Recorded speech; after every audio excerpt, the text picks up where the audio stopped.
than, open, kind, must, high. Right now, a child's future is essentially dependent on his zip code, his race, and the level of his parents' education.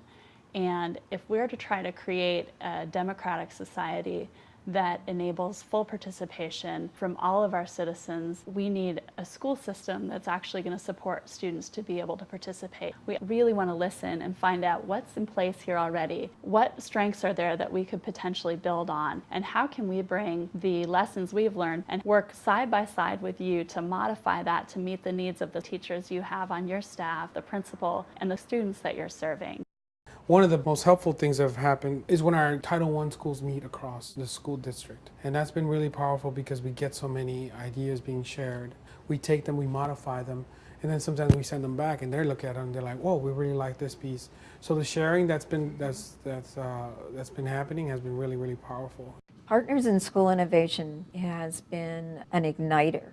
They've brought forth the resources, the mindset, and the thought partner, the coaching positions that have given us an opportunity to reflect on our work, give us alternative suggestions without ever being demanding, and always keeping us focused on results. From the very beginning, I have watched partners truly be partners with us, evolving, thinking, talking, always advocating for the student. In the very beginning, I talked to a lot of teachers about kind of their methods for teaching, their methods for planning, how they looked at standards, how they used diagnostics. And consistently, I came across that teachers didn't know where the kids were coming from, the grade level standards below them, and very few teachers used diagnostic.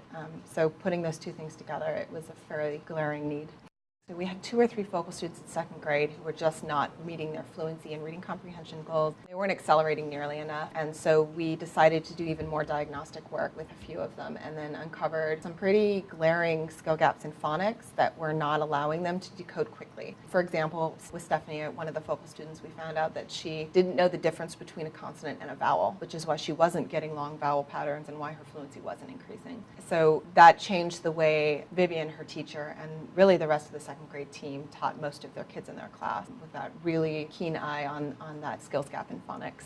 I think it's really important to emphasize that it's about kids driving the instruction and it's not about teachers driving the instruction, no matter what they're best at teaching. They were really uncomfortable teaching phonics, for example. It was something new to them. They hadn't done it before. They were uncomfortable teaching fluency, but it was an explicit instruction block that had to be put in there if we were going to get those kids up on grade level. We take full responsibility for the outcomes of the partnership. Our staff are as invested in the student learning as the staffs that we're working with. We're not dropping in and out once a month. We're there for up to 5 years, taking full responsibility. Very soon after we made the switch to this new focus of standards, we saw student results very, very quickly. For a long time, we would do a lot of hoping and just pray at the end of the year we'd get there, and it never worked. So this year, what was different was that we said we don't ever want to not know, never want to hope. We always just want to know for certain where we are. Good or bad or ugly, let's just know it, and then we'll move from there.